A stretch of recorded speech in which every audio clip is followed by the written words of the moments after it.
now, baby, right now. We're an improv, baby, right now, now, now, now. Hi, Bowler. Like I wasn't just panic scraping my screen a second ago from the bug that was on there. Was there a bug on your screen? There was a bug on my screen. I got very well. I've had since the last show that we had was open the door, open a window, you depressed pile of goo. That's right. I've had my door/window open. So nature gonna nature. Nature is gonna nature. Yeah, and the bugs like the warmth, I think, is my theory. I'm excited for today's show. This is a really fun show. I'm just also happy to see you and other humans. We took an extra week. We took a bye week. I wish I had that graphic. Week, yes, yeah. We had school vacation week last week. We've also recently been surrounded by COVID scares. If anyone has trouble believing the pandemic's still out there, I know we're all like just kind of chilling with it not being existing, which I'm into. But it's just still out there apparently, which is super annoying. And I need to get my second. Yeah. Oh, I'm excited. I'm glad you're getting another one. I am. Every week is bye week. I have something special for you then, Bagley, in the show. I will debut it. Oh, very big. We have an awesome show for you all today. I have a bee in my bonnet and we have a special guest. So it's a lot of really fun things. We have a special guest, Tina. Hi, Tina. Hey. Tina, I'm very excited to see you. I have not seen you in a while because of I didn't know that COVID was over, so I haven't been out to COVID get canceled. Governor said. Oh, okay. Yeah, all done. The COVID left my body as soon as he said that. Yeah. Yeah. And now we're just getting COVID, but like it's not like COVID. You know what I mean? Yeah. Yeah, it's interesting. It's interesting. We're all just kind of pretending it's done. Well, that's really interesting because somewhere along the line, someone rewarded a politician for that behavior. And so rewards, condition it. What's our theme today, Bowler? Awesome job. Awesome segue, LG. LG, once again, reigning monarch of the segues. Our theme is goodbye. Good job.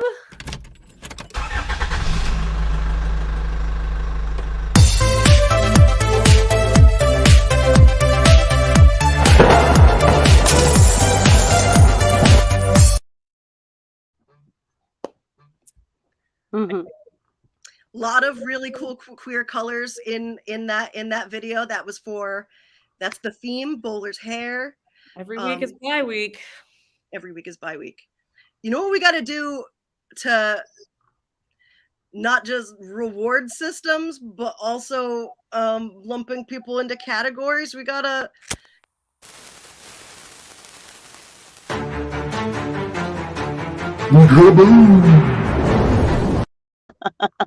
Gold star joke.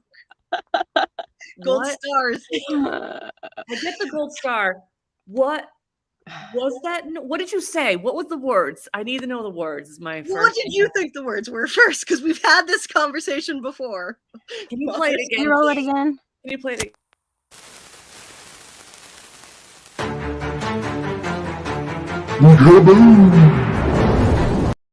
McGruber?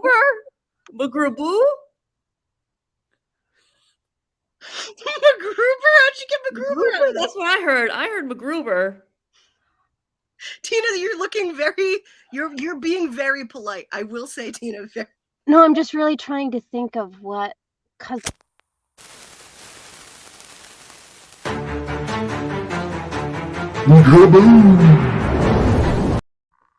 I heard McGrubone. That, Tina, I should have had captions because that is what it said. I ran it through a couple of filters, so you couldn't tell, but that's what I said. I knew it. What did you say? What Tina said. McGrubone. Like MacGruber, but with bone at the end. Yeah, but like the French way. Yeah. LG, you're making jokes right now, I suspect. What's your hey on that Broom? cool queer haircut, Bowler? There seems to be something buzzing right in your Ooh. hairline. Is that a bee? Yeah. It is a bee. We're Is that not a letting this bee? go. This will be keep going. Audience, I keep needing you to guess what they said in this video. Okay, kaboom, thank you. Boom. Kaboom, thank you. You got a bone! You got a There's an extra bone. syllable in there. Balloon. I'm going to play it one more time. I would like us all, if we could, to try to hear the words "you got a bone." Okay.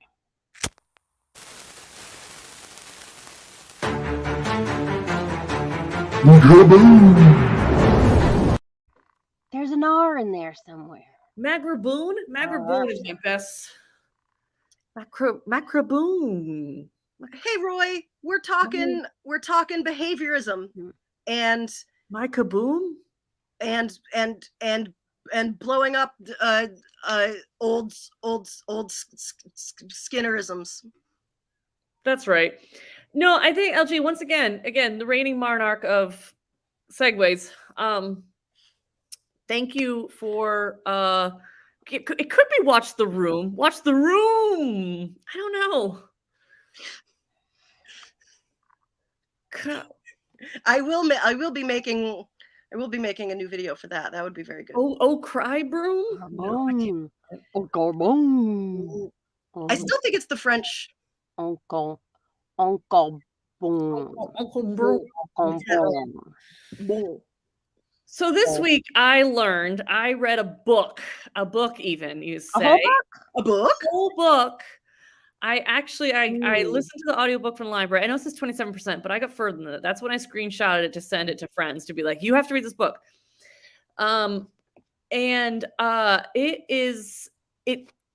It's blowing my mind a little bit. So I wanted to share this on air because I literally cannot stop thinking about the stuff that I learned in this book.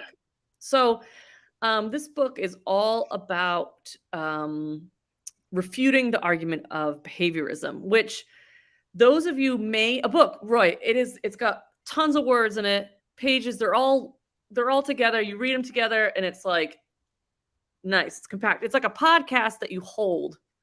If that makes sense. It's like a holdable podcast, Roy. Or like sometimes it's like a movie that you can hold. I'll show you one. Anyways, so this book blowing my mind. So behaviorism, for those of you who don't know, which I didn't know before I read this book, I heard the term, I thought I knew what it was, didn't really know. Behaviorism is this psychological theory that permeates our culture and our especially in America, right? Where the idea is that humans only do stuff in order to either get reward or avoid punishment. It's our only motivating energy. Our only motivation is either to avoid punishment or to get a reward. And this theory is based on a lot of experiments, all done on pigeons and some rats. And that was it. It wasn't actually done on humans. So this theory about humans was actually based on evidence from pigeons and rats by this guy, B.F. Skinner, which we looked up. It does stand for big fart, just what Big you fart. thought. Oh, I'm so sorry, Tina, that is right in the. Hang on. No. That is right. There we are. Somebody screenshot that. Yeah. Yep. There's your new Well, profile. good. Big fart. Big name. Big fart. Big name. It's a different name. You can look it up. But this guy, he had an English degree. He was like, my life is terrible. He had to move back in with his parents. He couldn't make it. And then he stumbled upon behaviorism, as he says. He figured out behaviorism. And then he realized that all the choices he had made in his past were not his fault. They were just the product of either seeking reward or avoiding punishment. So nothing that he had done was his fault. He now had no accountability, which was very, very stinky of a big fart. You are like the voice of his fart right now. Yeah, you're the voice of his fart. I take no accountability. This is what we need screenshotted. Someone screenshot this and send this to Tina. We're talking Big Fart Skinner. Yeah, Gary Oldman as old Dracula. You're not wrong. That's exactly why. That's Yeah. I just realized. That's yes, Bowler. Thank you. That's who was trying Yeah. to me nuts. That's what that Bagley said. That old Gary Oldman as old Dracula. Hmm. Yeah. So this book is based on Big Fart. Exactly. That's exactly what Big Fart Skinner. So this book is based on debunking that. And furthermore, impresses that basically punishments are actually detrimental to our intrinsic motivation, which makes a lot of sense. When you get in trouble for doing something not properly, you think to yourself, I don't want to do that again because I'm just going to get in trouble for not doing it right. Right. So if you get, say, as a kid, asked to clean your room, and then your mom comes in and like redoes the cleaning and tells you how wrong you did it, you're going to be like, well, why do I even want to do that again? I'm just going to get punished. Right. Makes total sense. The thing that's probably a little more controversial is that rewards are actually just the other side of the coin of punishments. Because if you get a reward one time, when you don't get the reward, it feels like a punishment. So, and rewards also include not just money or prizes or snacks or treats. They also include praise, phrases, verbal praise can be feeling like a reward. And again, when it goes away, it can feel like a punishment. So it's the same, two sides of the same coin. So this book that I was reading is talking about how punishments and rewards are actually just acts of control. So what they do, they send the message that the person has power. So let's say if LG, I say, I am going to give you a prize. I am going to give you a delicious brownie, fudgy or cake-like, whichever one you like, or however many eggs that I have, depending. So you're going to have a fudgy or cake-like brownie delivered to you if you make your bed. Okay. So you might be thinking, well, that's pretty great. I'm going to get a brownie delivered to me by one of my friends. Terrific, delicious. But it also says, I control you, LG, because you're doing what I say, and I'm deciding that you are worthy of a treat after doing what I say. So I have then the power in that relationship, and it makes things transactional. So it's all a form of control. So this can happen at work. This can happen with parent-child relationships. This can happen with you and your inner child. This can happen with school. So it is, and fudgy. Yeah, no, this is good to know. This is what I honestly, this is what I want to know is people's brownie preferences. This is actually just a guise to get brownie preferences. It was a lot of work to read this book to get brownie preferences. I could have just asked people, I think. But anyways, so this book is like mind-blowing, right? Because I am definitely someone who praises a lot. I think it's like, I like to get praise. I think to myself, I should praise people in my teaching, in my parenting, in my like just friendships. I like to be like, you're doing so good. What a good job. But it actually serves to, it doesn't do what you think it's doing. Now, does the person feel good when they get the praise? Yes, absolutely. But you either have to keep praising them and praise them slightly bigger every single time for it to keep paying off, or it's going to have diminishing returns. So you're going to feel good. And then every time I'm like, good job, you're going to be like, okay, you always say good job. You didn't say that I looked amazing when I left the house. You just said I looked okay. I look nice. Exactly. It's going to keep dropping off. That's a bad example because I always look amazing. You always, exactly. That's we can't even relate to that. Let's edit that part out. Audience, we're taking it back 1 minute. Here we go.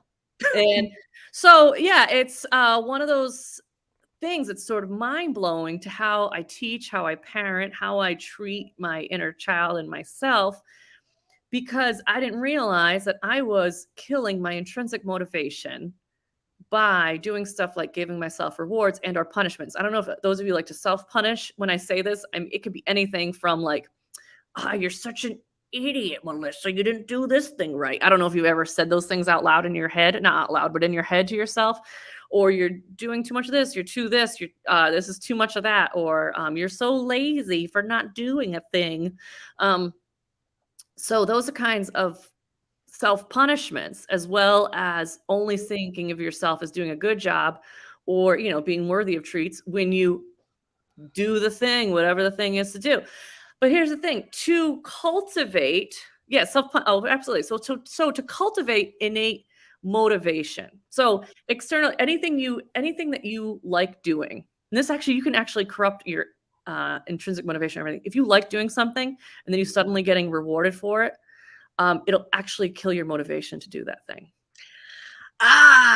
This brain makeup is familiar with that. If you already like doing a thing, picture something you already like doing, and then suddenly someone's like, I'm going to give you $5 every time you do that thing. First, you're going to be like, sweet, $5. But eventually what it's going to do, it's going to lower your desire to even do that thing. And eventually you're not even going to do it unless you're getting that $5 or more. After a while, you're going to be like, this doesn't even make any difference to me. And before, you actually would have done it for out the $5. You actually enjoyed doing the thing. But now that you're getting a reward for it, it actually kills your intrinsic motivation. And I was like, I have felt this happen before in my life. Like suddenly, like different job situations, different places that I've worked with that had like incentive programs to like make the employees compete against each other, all this stuff. I'm like, oh my God. Especially at work, right? Tina is a book reader, right? That's a thing that you're really program. Is that what you're talking about? The Pizza Hut Book It program? No, I mean like no, I read books. Yeah, which is the thing that but then I love narrate them. Yeah, you do narrate them. Yeah. Yeah, this the Book It program was actually cited in this book as one of the things how they use it's used as a thing to incite kids to read, but actually like they studied it. All it did was entice students to read the easiest and shortest and the largest print books as possible in order to get the pizza. So all it did is actually discourage the art of reading and the pursuit of excellence and challenging oneself when reading. And it actually lowered students, because you're like, read 5 books, get a pizza. I'm gonna read the 5 easiest books I can. I'm gonna get a pizza. As opposed to just instilling a natural motivation to read books. So how do you find the difference between what is a good natural what is a good motivator for you versus I am tricking myself into manipulating my value system? I am also, I see you guys watching, putting on my this is my book it pin, and I did not just read the shortest books. I read a lot of books for my pizza. No, I bet you did. Minutes pizza person. They are peak pizza. They are peak pizza. No, it's good pizzas. It's good pizzas. So, okay. So basically it all boils down to control. So if you are using rewards and punishments in order to get someone, yourself included, to either do something more or do something less, that is misguided. If you are doing it because you genuinely want ice cream in that moment, not a reward. If you're saying, wow, that looks great, you did incredible, because you're genuinely in that moment like overcome with how good of a job that person did or how great of a job you did, totally fine. That's just genuine expression of emotion. But if you're saying to someone, you did such a good job brushing your teeth today because you want that person to brush their teeth again, that is control. And as humans, we buck against control. We don't want to be controlled by other people, by our parents, even by ourselves. So when you're trying to do this stuff to yourself in order to get yourself to be controlled and to do the things that you have to do, that you should do, all it is doing is killing your intrinsic motivation.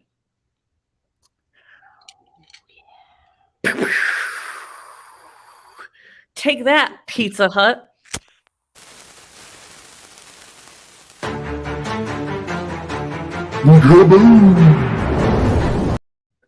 I will die on this hill. Gotta say McGruboob? Is that what it is? McGruboob? No. There's an all sound. Wait, can you do that? Oh, like McGruboob. Oh, There's an R sound. There's like a soft R and an It's gotta be French. It's gotta be French. I would like to say, as a graduate of a master's program, a recipient of I have an MSW, and I don't remember a whole hell of a lot of it, but that was probably a better, more succinct explanation than I got in my clinically focused graduate school program. So Bowler, Well, they might Accessibility. not have even covered it. I'm not even sure, because I'll say this goes against most how graduate programs would be structured, because grades are a reward Yeah. or a punishment, Yeah. depending on what your grade is. And so the best thing you can do with people outside of yourself, first off, is just use observational language. Get judgmental language out of your good, bad, too much, a lot, really like, all that stuff. Get that shit out of there. You want to say more things like state facts about what you see. So let's say you're presented with a drawing. Instead of saying, wow, great job, say, look at those mountains. This one's taller than the other two. That's it. If you are genuinely impressed by how realistic those mountains came up, totally fine to be genuinely share your genuine emotion. But it's about eliminating that judgment from our language, especially if we're thinking to ourselves, if I point this out, they're going to be doing it again. Because I'm not going to hear the things that I like hearing if I point it out. Yeah. You go back and tell this to my teachers. Yeah, right. Can I go back and tell this to every person? Yeah, everybody ever in lives? Yeah, I wish. And it is so, yeah, this stuff is, there's the baby. Baby, come on in here. I'm gonna have to go get him.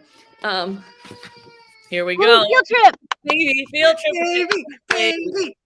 Oh, you are taking the, oh my gosh. I love these adventures. Bowler, let me know at any moment if you need me to play the song. Wait, I'll take you off slowly. Oh my goodness. Hi. Pepper. Look at your friend Tina. It's been a while. Make you out of this chair. Okay, here we go. Wow. Practically stranger. Let's go see. All right, here we go. We're here to do a head and shoulders dance. Tina, Thought you might want to join us. Tina, you know that dance too? Head, shoulders. Can't see my knees or my toes, but I can imagine them. How cool is that? We all know the same song. We all know that same song. Look at head, shoulders, knees, and toes. Here we are. Head, shoulders, head, shoulders, and elbows. Toes. Knees. That whole time the Benny Hill theme was playing. Head. Hi. She getting shot. Overalls? Yeah, she's got overalls on. Hi, buddy. She's like, I'm out of here. I'm out. Okay. I'll play the song if she needs it. I've got it. I'm trying to cue it up right now. She's trying to. Yeah, it might be. Is it there? Are you playing some? Oh, you want me to play it? Oh, I can absolutely play it. I don't want to.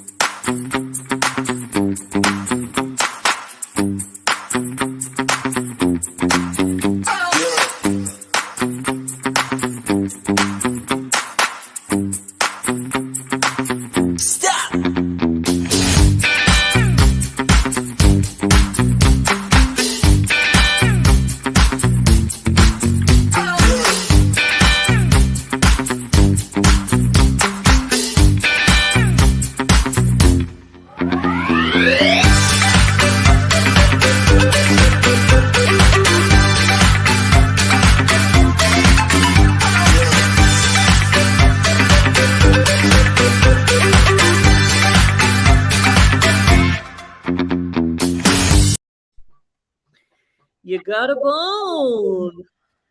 A book? Book.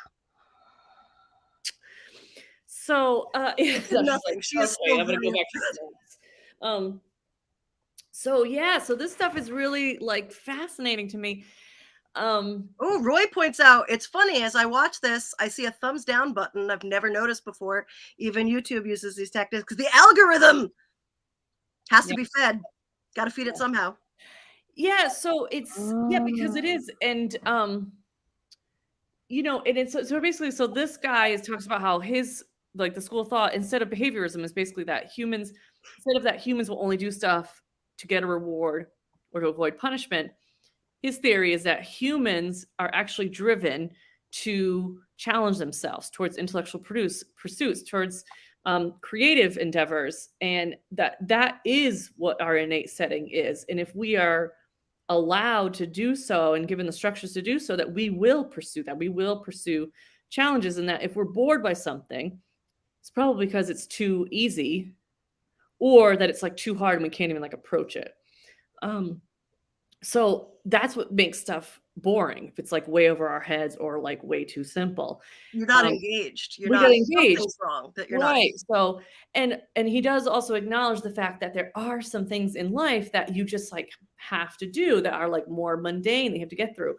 But those, if you're given actual creative freedom and the autonomy to make choices about how you do them, when you do them, how you get it done, you're more likely to be intrinsically motivated. So for example, I'm going to give a real life example of Bagley and I had to take out the trash at our house. A few bags of trash. And we used the little shopping bags for our trash. So like they're like smaller amounts of trash bags. Bagley was like, do you think one of us could toss this into the trash cans from the porch? And I was like, I'm listening. So we invented this game called Porch Toss, which involves one of us standing on the porch, the one down below, trying, to toss a trash bag into the open trash cans down below from the porch. So that's the person down below is not catching the trash. It's just no. Just they open the lid. We split up the jobs of opening the lid, closing the lid later, and like stuff like that. But we did this game called Porch Toss. And it was so fun, and I like cannot wait for us to have trash bags again. So this worked for our intrinsic motivation to take out the trash because we created a game out of it. We gamified it. You can also do this in a lot of ways. So if you're allowed to figure out the most efficient way, like I recently redid how I buy groceries by listing all the foods that we like to eat in one list, and then when I go to buy groceries, I'm like, okay, what are we out of? Which I can tell if the food's already in the list. And then I just write that down, and then I go to the grocery store and get that. And it's cut all my grocery time in like half. Otherwise, I was making decisions at the grocery store. I'm like, oh, are we out of this? I can't remember. Do we have this? But I was just able to do that shit before. And like, that might be obvious, but like, I didn't figure that out for a while. So, but given I had the freedom to figure out a new way of doing something, that re-sparked my intrinsic motivation. So even just not even gamifying, but just sort of making ways more efficient, you're more likely to want to do the thing. So so you want to give yourself as much autonomy, self, others, whatever in your life. Give yourself, I'm going to speak in that terms. So give your inner child, your inner self, as much autonomy as possible, as much creative freedom as possible, and that develops intrinsic motivation. And as you're doing the thing, just like observe it. Try to eliminate your own good job rewards for doing the things. Because that also sends a secret message. So even if you give yourself a reward for like, wow, I took out the trash, I deserve a reward. What you're saying on the days you don't take out trash, you don't deserve that. And you never want to be repeating that message to yourself that you don't deserve anything, because we deserve everything. We all deserve to treat ourselves well, because how can you like yourself if you don't treat yourself well? Of course you don't like yourself if you treat yourself poorly. How can you like someone that treats you so poorly? So I'm putting the button back on because I like it, okay? Yes. I like the button. I get to decide if it makes me feel good, and it doesn't give me any more or less than I had before. And for those of you who are feeling some feelings about this and feeling like, wow, why am I X age while learning this stuff? Because I tell myself that too sometimes, of being like, why didn't I know this stuff before? How come I have to be, it doesn't matter the age, because at this point I'm saying 39, but every year I've always said like, why do I have to wait till I'm this 30, 20, whatever, till I figure. I say I was such a little shit at X. Exactly, right? So I had this other epiphany, which I'm going to share with you all now too. Free gift. Oh my gosh. So it comes with a story. Buckle up, everybody. I hope you like my story. Do you want solo layout for a story, or is that too much? I don't care. I like seeing your faces, to be honest with you. All right. So in fourth grade, I was in the gifted and talented program. That's not part of the program. We were talking about this before the show. We were in that. This is going to spark a lot of heads up. This is called Project Talent, Gates, different places, and I just wanted to contextualize that for people who are outside of the Rhode Island area. Right. So gifted and talented, at my school is actually called Reach, So it was like a thing. So we had different things, and it's just like basically a program where they pull some of the smart kids out of the classroom to teach them extra hard stuff, and then bring them back into the classroom. That's important because it is out of it's segregated education with special ed departments. Very problematic. I'm just not going to lie to you. It's not the right way to doing it. I don't even think they do that program anymore because they figured out they're like, oh, this is actually backfired. But one of the ways it used to backfire is that because you were pulled out of class to learn other different challenging material, you would often miss the material in class. And I remember this time in 4th grade, I missed the day of when they talked about how far away the Earth was from the sun. Later, I took the test.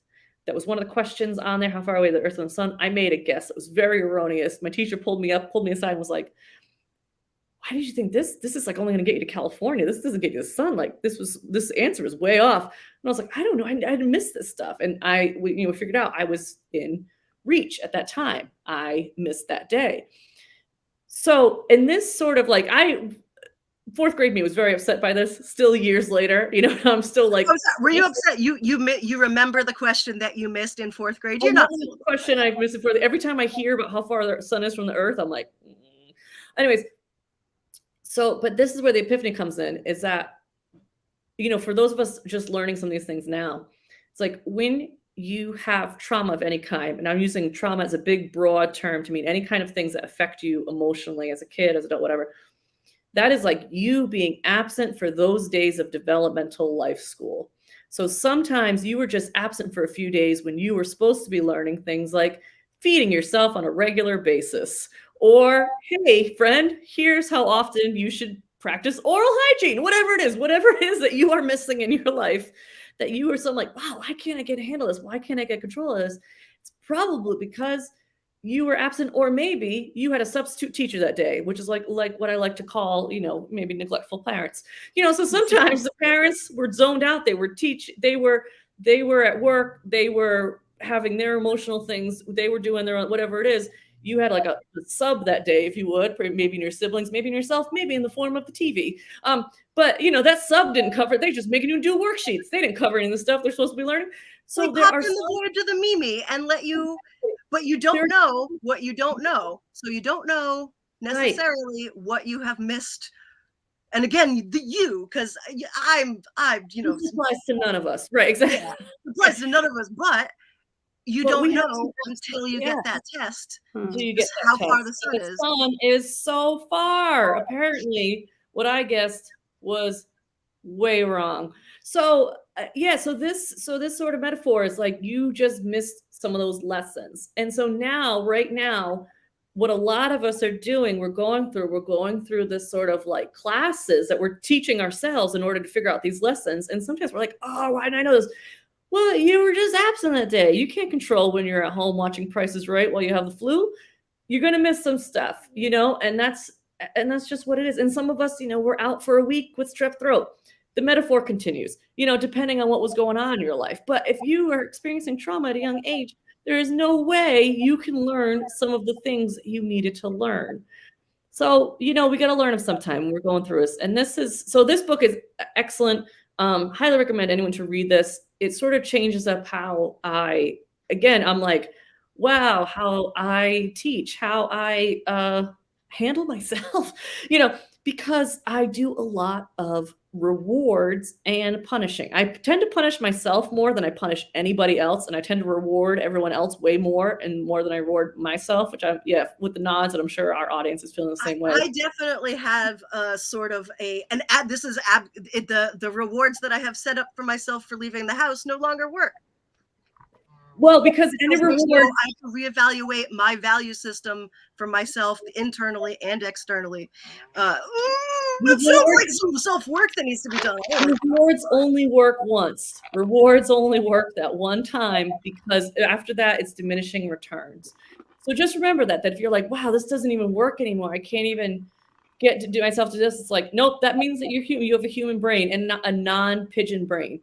Because how we have been conditioning ourselves is through the lens of how pigeons work. And humans, we are more complex than pigeons. Thanks, Big Fart Skinner.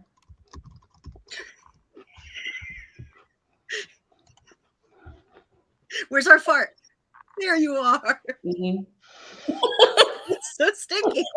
It's so stinky.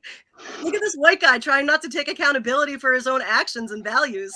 Look at this white guy trying not to take accountability and has made a whole school of thought, which has begat the reinforcement of capitalism and end stage. We are not in late stage capitalism. We are in end stage capitalism. That's Radio Free Multiverse regularly reminds us that we are. I think we are in end stage, but such a smelly fart. P.F. Skinner. such a smelly fart, this guy. Such a smelly fart. So,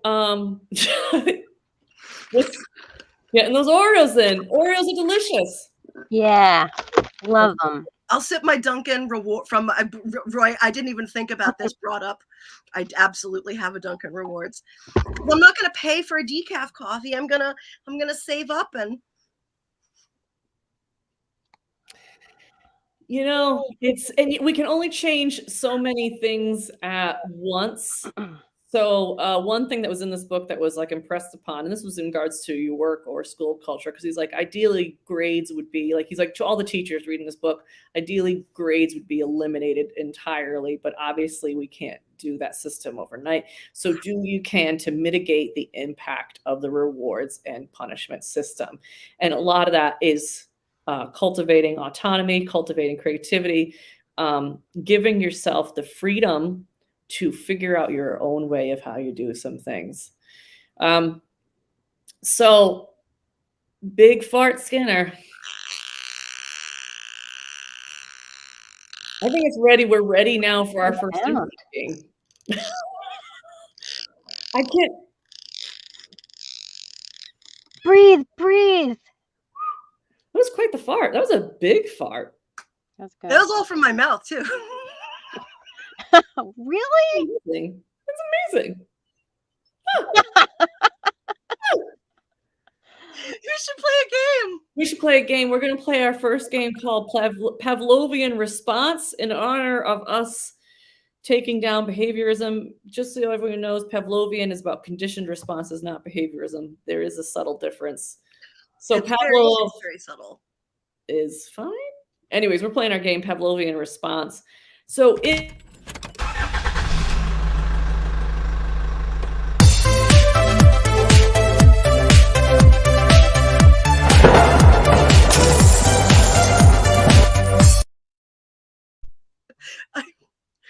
I didn't mean to cut you off. Yeah. Sorry about the existential crisis, everybody. You know, we don't be sorry. You did. I'm trying to practice, which is to say, I really appreciated all the thought that went into that, and I have taken some things out, as opposed to you did amazing. Well, I'm going to tell you something. One of those actually does legit feel better. Yeah, in this book, they only talked about binary genders because it was written a while ago, blah, blah, blah, blah, blah. But they talked about how women actually bristle more at compliments more than males because we're more likely to view it as a form of control or an attempts to control than males are. And if you think about times you've been paid compliments and you're like, "Ew, please don't talk to me," you're like, "Oh yeah, they are trying to give me a compliment so that I will talk to them." It does feel like a transactional control situation. So,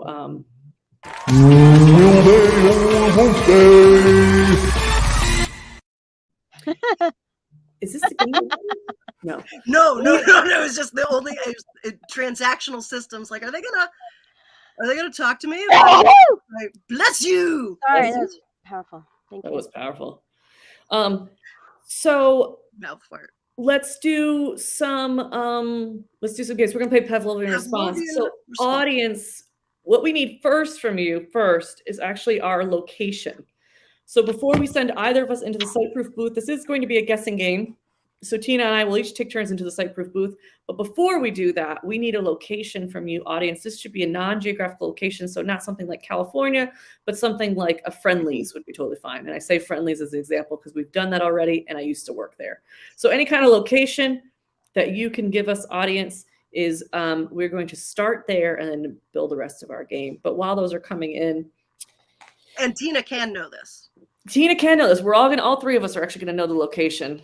So everyone should be in the room as opposed to the site-proof booth.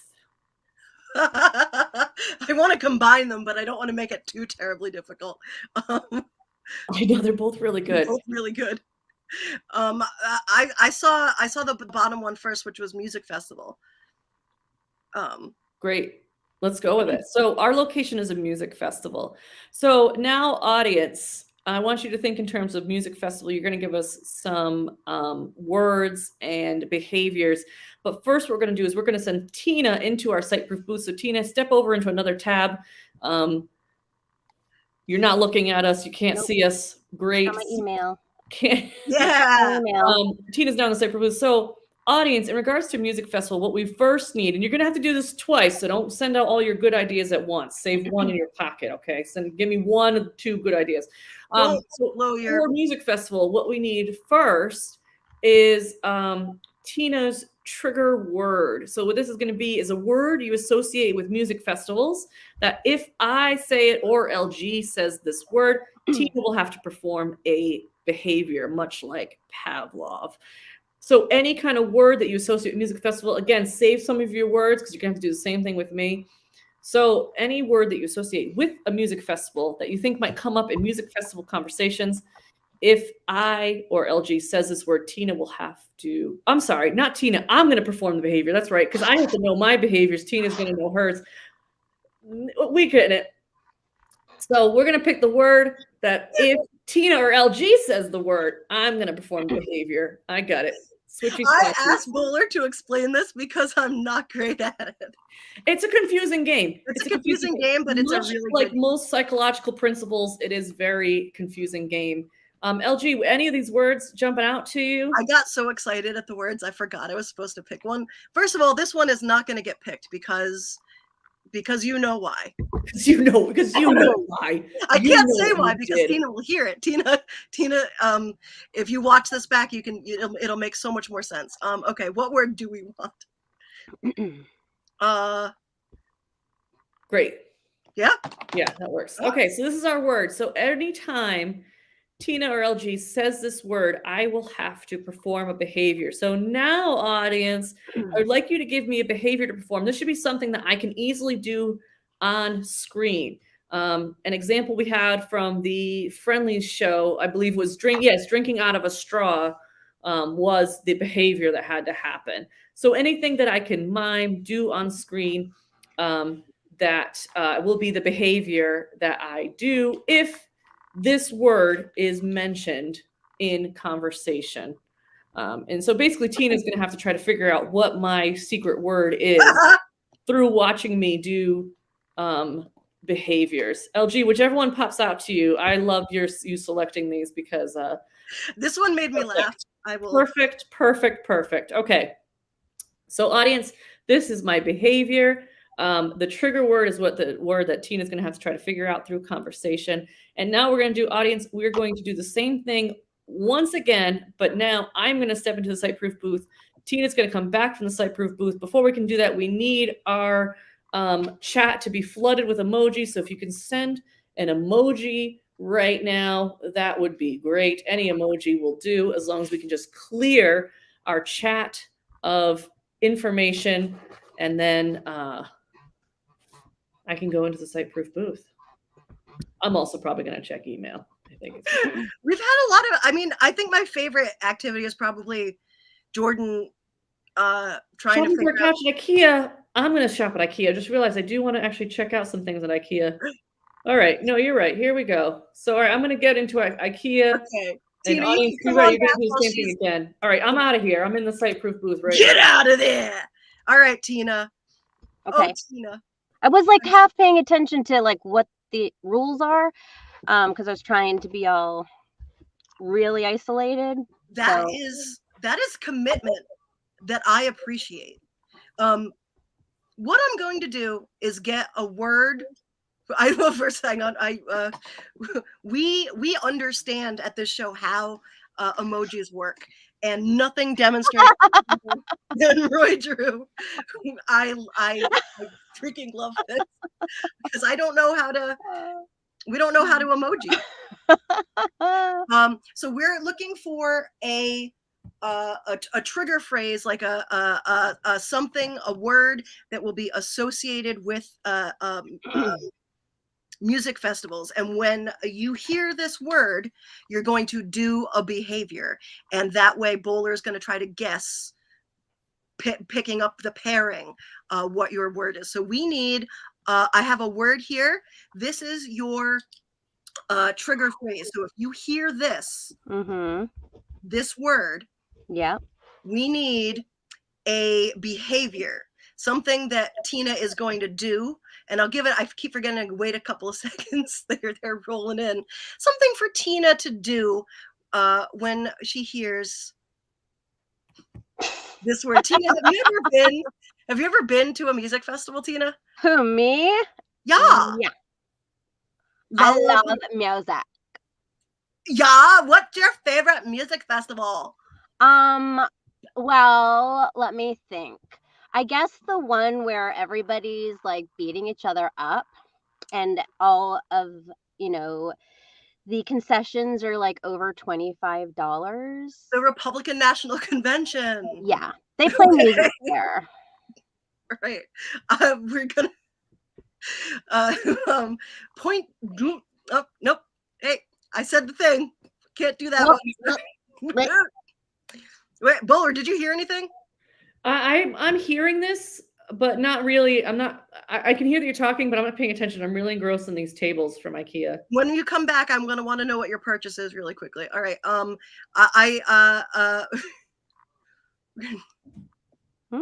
Tina, how about this one? And I won't say it out loud this time. Okay, so when I hear the word, I do that thing. When you hear this word, right, and this is a good opportunity we're going to review. When you hear this word, oh, absolutely. Before I got COVID, I was having to write stuff down. It's been a long time. I don't use my brain for a lot. Not in this way. Not in this way. This is a very weird way to ask you to use your brain.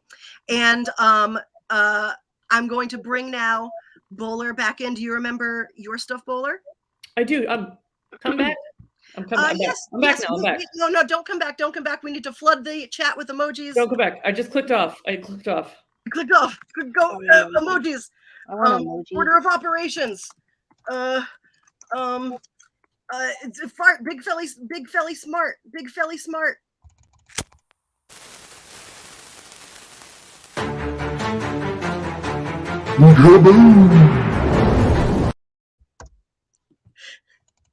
So close. Buffering.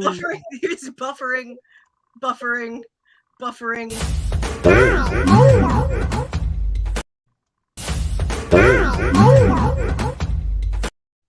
Second time was an accident. You can now come back. Are you sure? I'm absolutely. Yes. I'm back now. I'm back. You're back now. Okay. And now we are going to get started with our scene at a music festival. Great. Good vibes. Oh, good yeah. vibes. I smell that like fresh grass. And I was thinking, pollen. Oh, it's so much pollen. So much pollen. Wait, I was just grass? thinking. Oh, I was going to say grass. Oh. Oh, you mean allergy? You mean you're having an allergic reaction to the pollen? I get yeah, it's mild, but it's there. Like the Kentucky blue grass. Yeah. Yeah. I was thinking about heading over to stage 2, the second stage, the other stage on the other side. Oh, is that where Korn is playing? Tonight, yeah. Yeah, I've been wanting to see them ever since Monkey left. Yeah. You have been like a freak off a leash, and you need to get your groove on near Korn. Yeah, I actually brought a can of corn.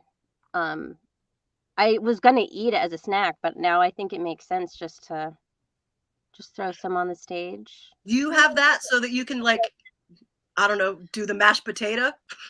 Oh, I wish I could do the mashed potato. I have been doing the pony, just trying to practice. That's my favorite dance to watch. Can you do it right now? Yeah.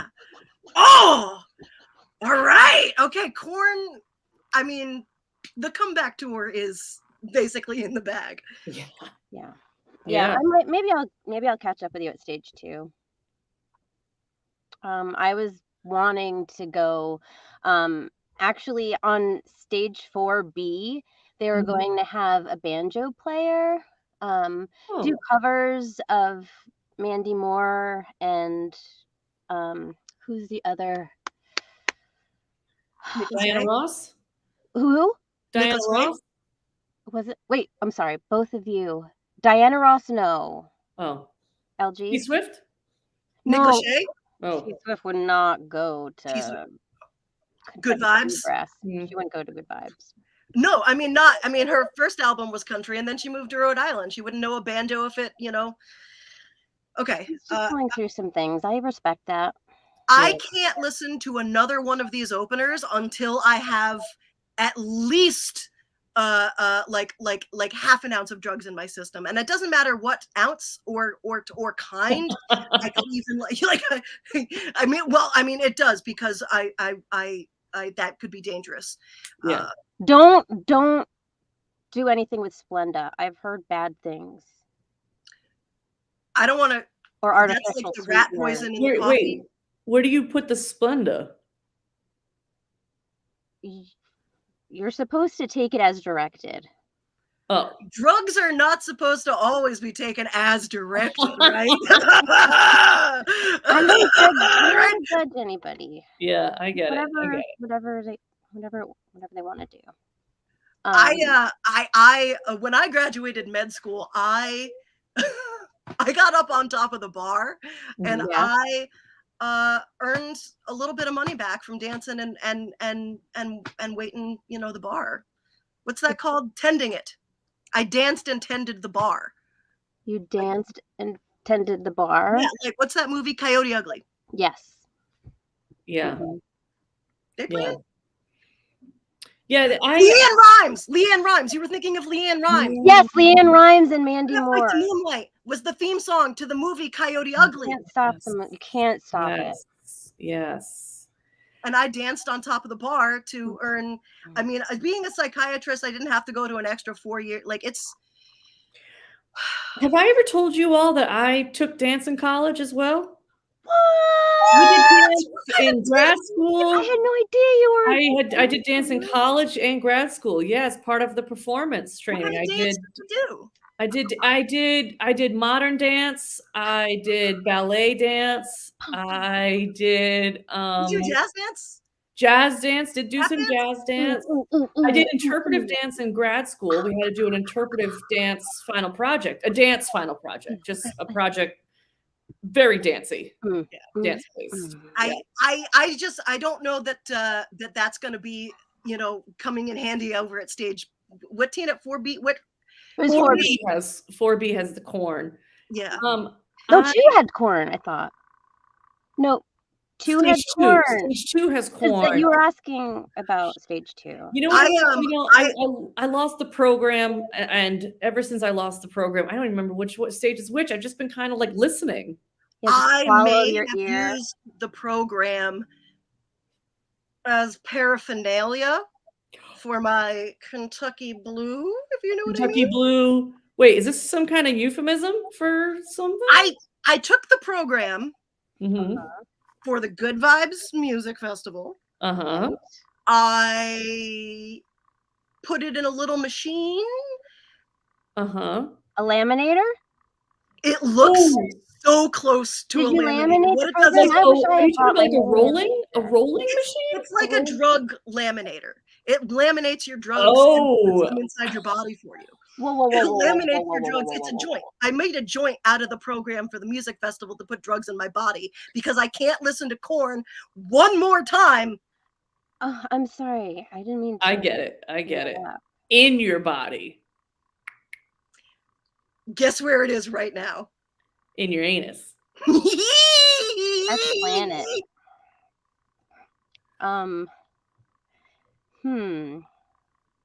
That's amazing. That's amazing. That's one way to do it. Yeah.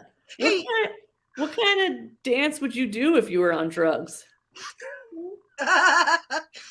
There we go. That's it. They both got it. Yay! Wait, did I? No, no, might no, have no, no. I just did my own to myself, just to kind of. We didn't both get it, LG. No, not yet. I don't think I didn't get. Tina is finger guns with dancing. I know that. Yes.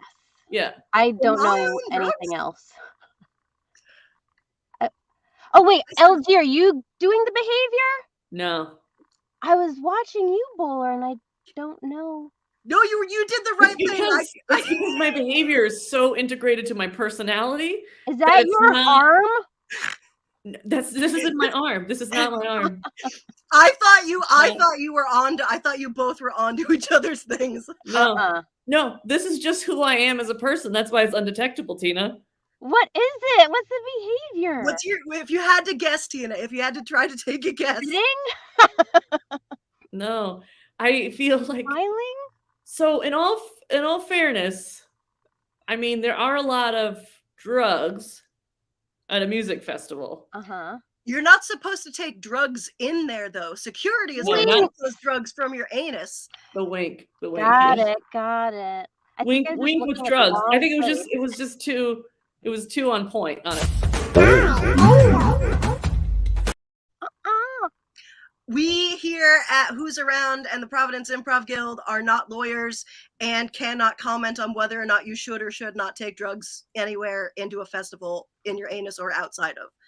I am not a lawyer. Are you a lawyer, Tina? No. Bowler? No, I anal. I anal.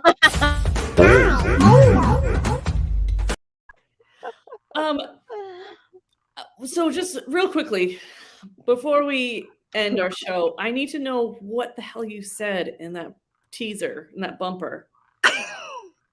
I Can we Is it hear it really- one more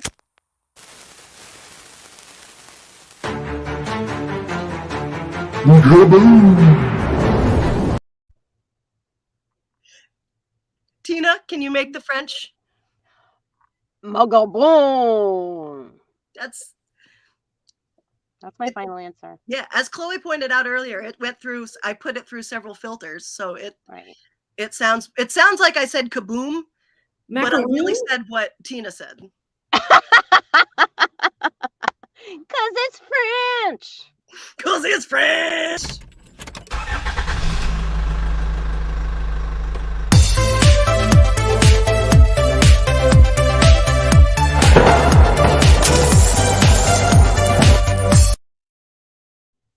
I love that song and video and everything. Thank you. And I am so happy that I got to see. I'm practicing because I want to make sure that that you know that I really appreciate you and I'm not superficially giving you praise. Are you because trying I to control me? No. What I want,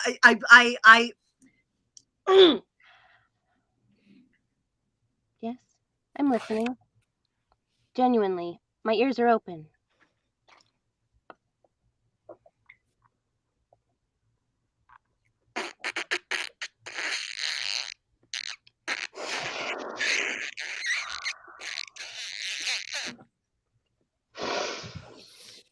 Thank you. Tina, thank you for coming on. I'm really excited that I'm going to see you hopefully in person soon. And You'll see me tomorrow, I think. I will see you tomorrow. Oh my gosh, are you working the gig? Warwick Kent Hospital. Yeah, we're going to go educate some doctors. Yeah. Yeah. Yes, I'll see you IRL. I did not check to see who the other actors were. I'm really, This is the fucking appetizer for you. we have a teaser, and I did get to see the baby, mostly her foot. And Bowler, arm. I hope you have a great rest of your day with that baby. Ah, Thanks. yeah. I will. Thank you Little for baby having foot. me. Thank you for coming. Oh, everybody, thank you so much for watching. We will be here every week, every other week. We have bye weeks. Every week is a bisexual week, but not every week is a bye week. Butt drugs for the win. Butt drugs. Butt drugs. I'm trying to figure. I'm. If you are a lawyer, but you do anal, what is the word? And until next week, we will no. Okay. Here we go. Can we Until say next one more- weekish, we'll see On the way you. out, can we play our intro theme just for the baby once? Oh, on the way out? absolutely. Oh, baby. She likes hearing her dad sing. Gonna hear your dad saying, goodbye, Tina. Goodbye, Bowler. Goodbye, Bye, Pepper. Lord. Who's around right now, baby, right now? Doing improv, baby, right now, now, now. Who's around right now, baby, right now? Doing improv, baby, right now, now, now.